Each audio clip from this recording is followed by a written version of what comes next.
there's within the cartels, because of the government fighting against the cartels, the drug cartels, you've got people being arrested or killed. And then within the cartels, there's fighting, bang, bang, to get those positions of power. And you've got, of course, the authorities fighting against the cartels. So you've got this whole mix-up of you don't know what's going on, if it's one cartel against another cartel, or within the same cartel, or the authorities, which would be the Mexican government, against one of those cartels.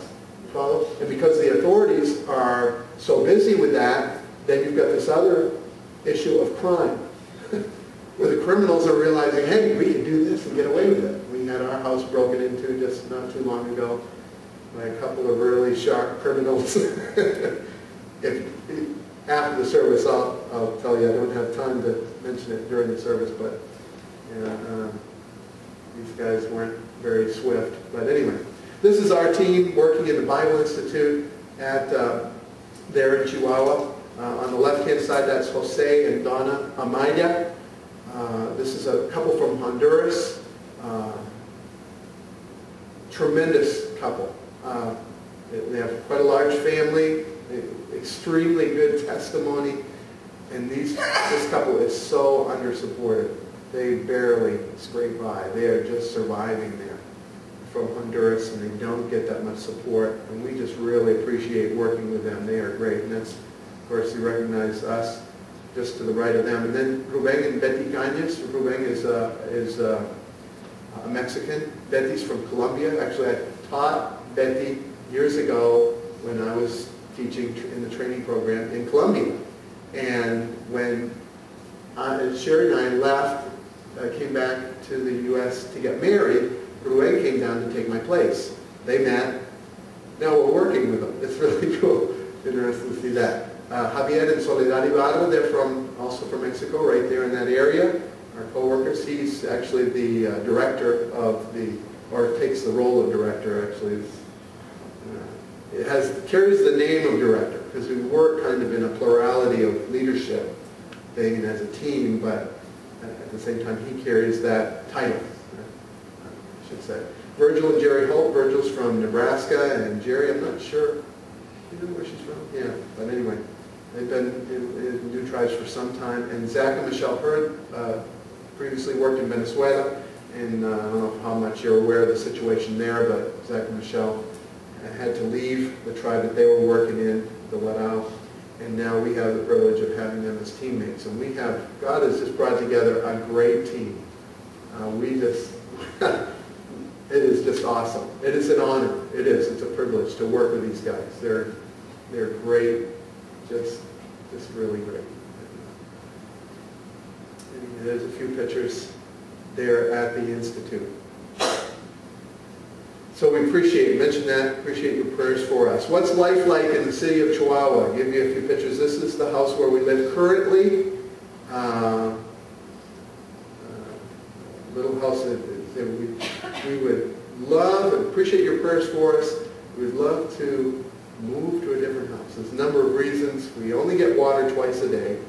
And just down the road, if we moved over like 3 or 4 blocks, people get water 24 hours a day, but we only get it for a time in the morning and a time in the evening. Also, we're next to an empty lot on one side. The lady that lives on the right-hand side, she's rarely ever home. So basically that house is abandoned. And right behind where I took this picture, in other words, across the street from the house, is an abandoned lot. It's an empty lot.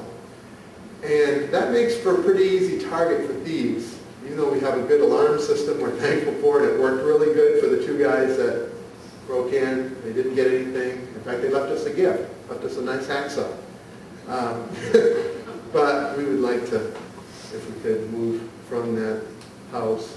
But that's where we're living at the time. That's what the Lord has provided, and we're thankful for it. Here's the shot of the Bible Institute. It's actually on the same property where the kids go to school. And it's very close. Here's a shot.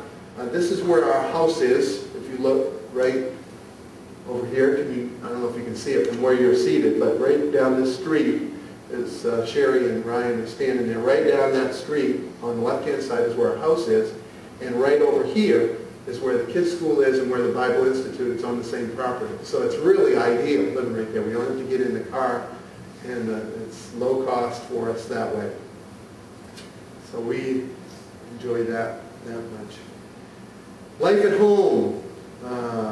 Here's some shots of the kids and off to school for them. I'm going to take a little parentheses break, and I want to brag a little bit about our kids. I hope I don't embarrass them too much, but I am just so, Sheri and I both, we are so thankful to God for our kids.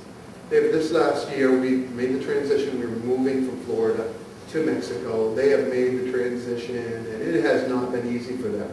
It's probably been harder for them than for us. And we are just so thankful. And I just want to say, publicly, and thank you to you guys for being troopers and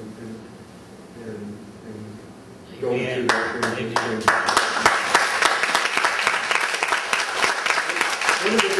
One of the big changes for them has been in changing to a new school. Of course, you lose your whole comfort zone, and they're, teenagers are about to enter into that time, so they're at that age. It's not easy. It has not been an easy year for them. But they went into this school that is a big increase in expectations. The school that we have there is the school that is taught by missionaries. It's for missionary kids.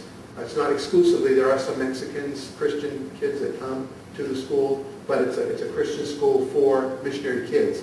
And the expectations are very high. And the homework is considerable. Is that a good way to put it? Yeah. Caitlin, this past year, had days where she would come home after school at 2:30 and work right until 10 o'clock, sometimes later, and not even finish it all. And that's not, that's too much homework. But stuck it out, and they all got, all passed and got great grades, and we are just so, Sheri and I are very, very proud of what they went through. Here's a few shots, just some fun family shots of around there. And we appreciate it. I had to throw that one in. I don't know if you saw that. I have it on Facebook. That's my picture on there. We got a chance to do some fishing with a friend, and some bass that we were really thankful. Sheri and I are very thankful for our kids and for answers to prayer in a lot of ways, especially, kids tend to, stay in their comfort zone, and the kids that were there already had their friends, their group, and when someone else comes in, they're looked on as different, and these guys were able to come in, and God gave them, provided for them good friends, and allowed them to make the adjustment during this past year. The ministry at the Bible Institute. Obviously, there's the part of classes, preparation for classes, getting ready for classes. That's part, but that's only part. We don't want. Obviously we want what we're teaching. We want to make it effective, our teaching, and we want to make sure it's solid and biblical what we're teaching. But that we don't want that to rule in our Bible Institute. The emphasis is on discipleship and getting to know the students. We want to get to know them. We want to help them in areas in their life, and so there's a lot more than that.